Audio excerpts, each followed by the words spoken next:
Welcome to our channel 100% knowledge with success. Video देखने से पहले चैनल को सब्सक्राइब कीजिए और बेल आइकॉन दबाइए। दोस्तों, स्वागत है एक बार फिर से आपका क्लास 12th की केमिस्ट्री क्लासेज में। हमारे पास पिछली क्लास में बात चल रही थी केमिकल काइनेटिक्स की, जिसके बारे में हमने कई चीज़ें पढ़ ली थी। जैसे मैं आपको याद दिला देता हूँ, जैसे मैंने अभिक्रिया का वेग बताया था आपको, इसके अलावा मैंने अभिक्रिया को प्रभावित करने वाले कारक बताए थे, वेग स्थिरांक बताया था और भी बहुत सारी छोटी छोटी चीज़ें बताई थी। अच्छा, कल मेरे पास एक व्हाट्सएप पे मैसेज आया कि सर न्यूमेरिकल करवाओगे या नहीं।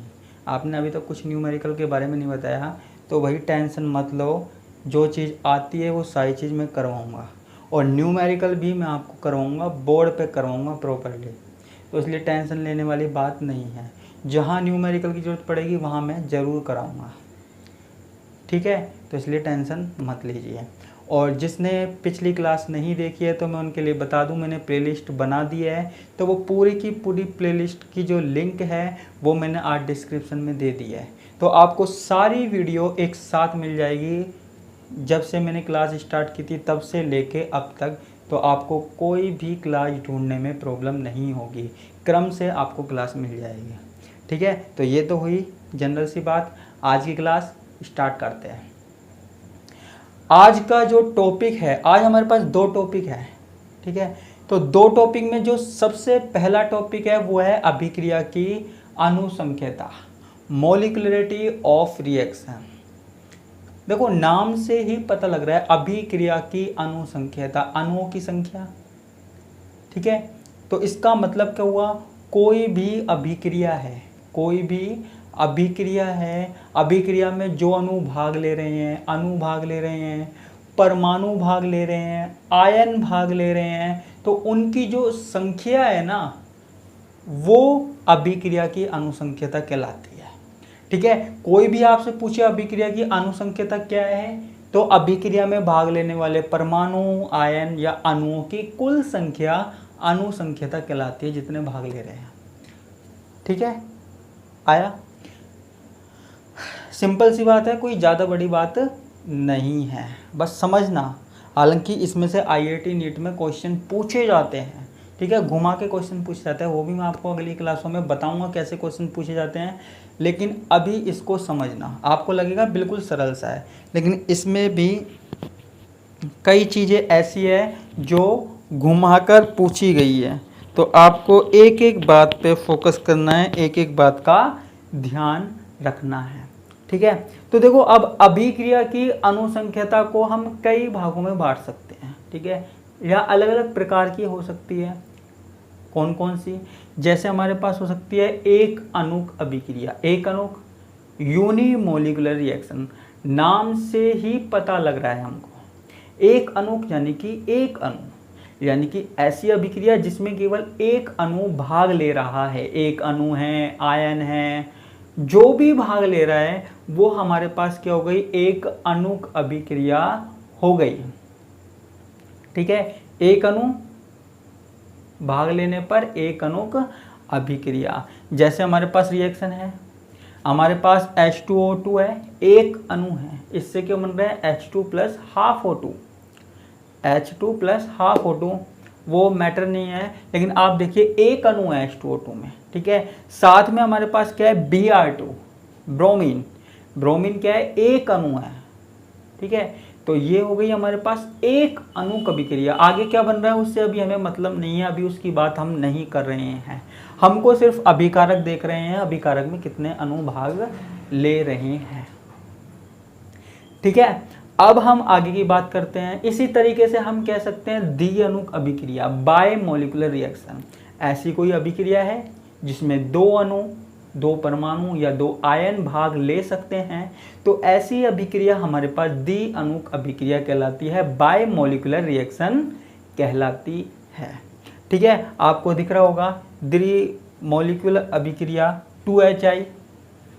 2HI क्या है, दो मॉलिक्यूल्स है HI, ठीक है, H2 प्लस I2। इसके अलावा H2 प्लस Cl2 2HCl, यहाँ पे भी 2 मॉलिक्यूल हैं, ठीक है। तो ये हमारे पास क्या हो गई, द्वि अणुक अभिक्रिया, जहां पर 2 अणु परमाणु या आयन भाग ले सकते हैं, वो द्वि अणुक अभिक्रिया, ठीक है। अब इसके बाद आता है त्रि अणुक अभिक्रिया। त्रि अणुक अभिक्रिया यानी कि 3 अणु, ठीक है।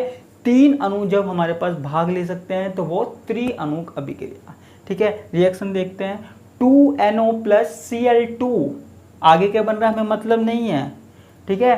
2NO प्लस Cl2, इससे क्या बन रहा है, 2NOCl बन रहा है ना। हमको तो अभिकारक देखना है, अभिकारक देखो आप, तो कितने हैं यहाँ पे अभिकारक रिएक्टेंट, 3, इसलिए त्रि अणुक अभिक्रिया। एसिड 2NO प्लस O2, यहाँ पे कितने अभिकारक हैं, कितने रिएक्टेंट हैं, 3। तो ये अभिक्रिया कौन सी हुई बच्चों, त्रि अणुक अभिक्रिया हुई, ट्राइमोलिकुलर रिएक्शन हुई। ऐसे ही हमारे पास बहु अणुक अभिक्रिया होती है, लेकिन इसकी जरूरत पड़ेगी नहीं हमें, ठीक है। तो हमको बस इतना ही जानना था। तो ये हमारे पास हो गई अभिक्रिया की अनुसंख्यता, ठीक है। देखो ध्यान से सुनते जाना, क्योंकि अगला जो टॉपिक मैं बताने वाला हूँ ना, वो इसी से ही रिलेटेड है, ठीक है। वो आपको समझना पड़ेगा, इसको भी समझना पड़ेगा और उसको भी, ठीक है। दोनों टॉपिक कई बार एक जैसे लग जाते हैं, लेकिन दोनों अलग अलग हैं। मैं आपको बताऊंगा उनमें क्या अंतर है, ठीक है। तो हम आगे की बात करते हैं। आगे हमारे पास जो अगला टॉपिक है वो है अभिक्रिया की कोटि या ऑर्डर ऑफ रिएक्शन, ठीक है। तो ऑर्डर ऑफ रिएक्शन क्या होता है, या अभिक्रिया की कोटि क्या है। अभिक्रिया की कोटि भी क्या है, अणुओं की संख्या है। अभिक्रिया की कोटि जो है वो भी अणुओं की संख्या है, ठीक है। कौन से अणु, जिनकी सांद्रता अभिक्रिया के वेग को प्रभावित करती है, ठीक है। जिनकी सांद्रता अभिक्रिया के वेग को प्रभावित करती है या अभिक्रिया के दौरान परिवर्तित होती है। 2 परिभाषाएं हैं, एक परिभाषा है जिनकी सांद्रता अभिक्रिया के दौरान परिवर्तित होती है, या फिर जिनकी सांद्रता अभिक्रिया के वेग को निर्धारित करती है, ठीक है। तो वो होती है अभिक्रिया की कोटि। यहां पे भी हमारे पास ये अभिक्रिया की जो कोटि है वो अणुओं की संख्या ही है, ठीक है। अब जैसे हमारे पास एक रिएक्शन है H2 प्लस I2, इससे क्या बन रहा है 2HI। यहाँ पे अभिक्रिया की कोटि क्या है 2 और अभिक्रिया की अनुसंख्यता क्या है 2, ठीक है। अब मुझे पता है आपके दिमाग में क्वेश्चन आ रहा होगा, बिल्कुल आ रहा होगा, क्योंकि पहले मैं जब पढ़ता था मेरे भी आता था। आप पूछेंगे ये अभिक्रिया की अनुसंख्यता और अभिक्रिया की कोटि अलग अलग हैं या फिर एक ही है। देखने में तो एक जैसी लग रही है, वो भी 2 है, वो भी 2 है, लेकिन बच्चों ये अलग अलग है। आप कहेंगे कैसे, देखो अभिक्रिया की अनुसंख्यता का मतलब है अणुओं की संख्या, और अभिक्रिया की कोटि का मतलब है जो अणु प्रभावित कर रहे हैं। देखो एक एग्जांपल देखता हूँ, मान लो मैं कोई क्लास ले रहा हूँ, उस क्लास में 20 स्टूडेंट है ना। जैसे कोई अभिक्रिया है, अभिक्रिया में अभिकारक हैं, वैसे ही क्लास में 20 स्टूडेंट हैं, और वो जो स्टूडेंटों की संख्या है, नंबर ऑफ स्टूडेंट्स है, उन्हें हमने बोल दिया अभिक्रिया की अनुसंख्यता। क्या बोल दिया, अभिक्रिया की अनुसंख्यता बोल दिया, मॉलिक्युलरिटी ऑफ रिएक्शन बोल दिया, ठीक है। तो 20 आएंगे तो 20 होगी संख्या बच्चों की, अगर 20 बच्चे आए तो 20 होगी, 18 आए तो 18 हुई, 15 आए तो 15 हुई, 10 आए तो 10 हुई। तो अभिक्रिया की अनुसंख्यता यानी कि जितने अणु हैं, जैसे क्लास में जितने स्टूडेंट बैठे हैं, ठीक है। अब देखो क्लास में कुछ स्टूडेंट ऐसे होते हैं, आपकी बात कर रहा हूँ, जो देख रहे हैं ना तुम्हारी बात कर रहा हूँ। अब क्लास में कुछ स्टूडेंट ऐसे होते हैं जो क्लास को प्रभावित करते हैं। कैसे प्रभावित करते हैं, मान लो टीचर को परेशान करते हैं बार बार क्वेश्चन पूछ के, है ना। अच्छे अच्छे क्वेश्चंस लेके आते हैं, क्या इंटेलिजेंट बच्चे होते हैं, क्लास को प्रभावित करते हैं।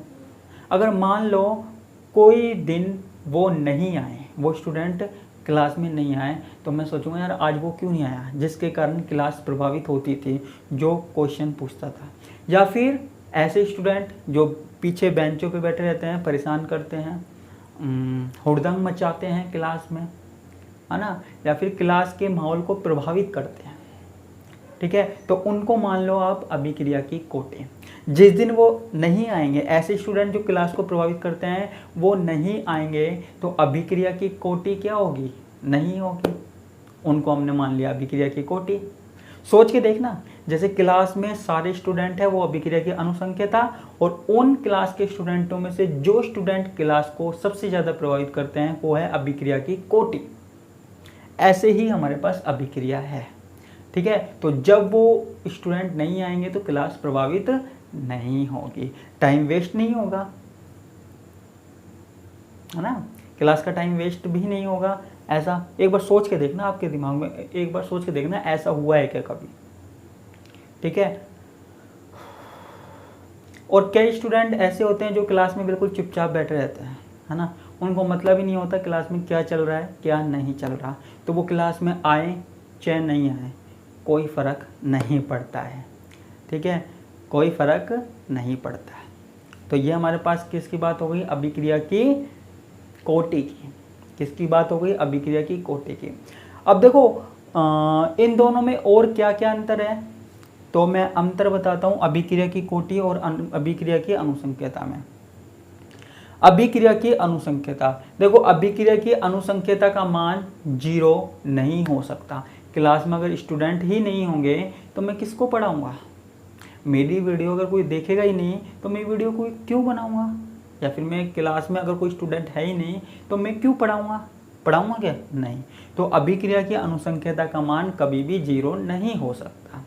अभिक्रिया की कोटि, अभिक्रिया की कोटि का मान 0 हो सकता है। क्यों? जैसे क्लास में कोई स्टूडेंट है जो क्लास को प्रभावित करता है, हो सकता है वो किसी दिन नहीं आए, किसी दिन नहीं आए तो उस दिन क्लास प्रभावित नहीं होगी। ऐसे ही हो सकता है जो अभिक्रिया को प्रभावित करते हैं वो कारक नहीं हो, तो वहाँ पे हमारे पास अभिक्रिया की कोटि क्या हो जाएगी? 0 हो जाएगी, ठीक है, समझ में आया। एक और बात, एक अच्छा और देखते हैं यहाँ पे अंतर क्या होते हैं।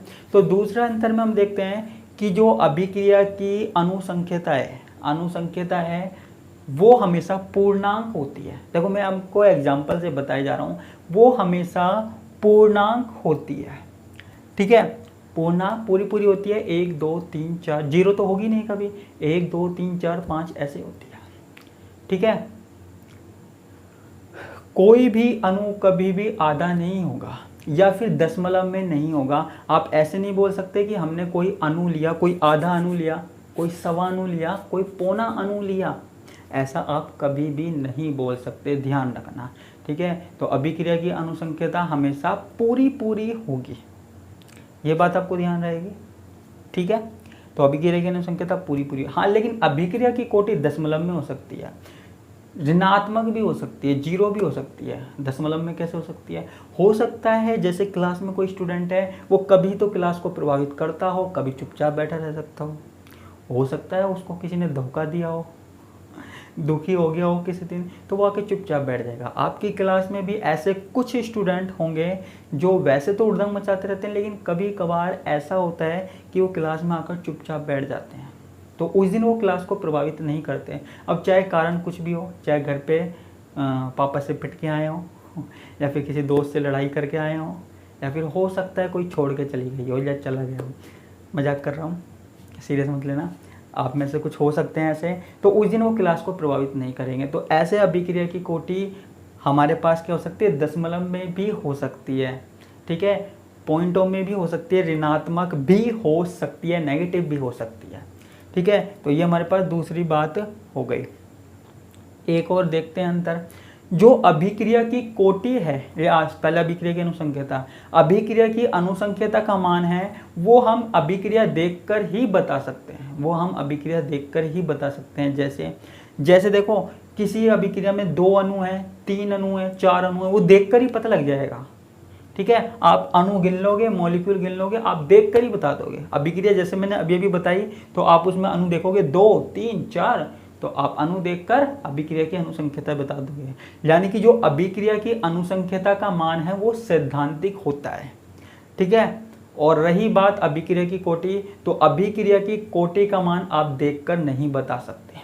क्यों नहीं बता सकते? क्योंकि अभिक्रिया की कोटि का मान प्रायोगिक होता है, प्रैक्टिकल होता है, ये हम देखकर नहीं बता सकते। ये हमको तभी पता लगेगा जब हम प्रयोगों से पता लगाएंगे।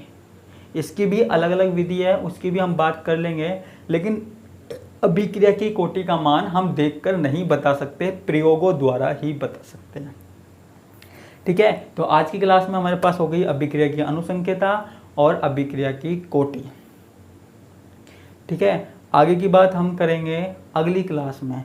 इसी के साथ मैं आपसे विदा लेता हूँ। धन्यवाद, नमस्कार, टाटा, बाय बाय।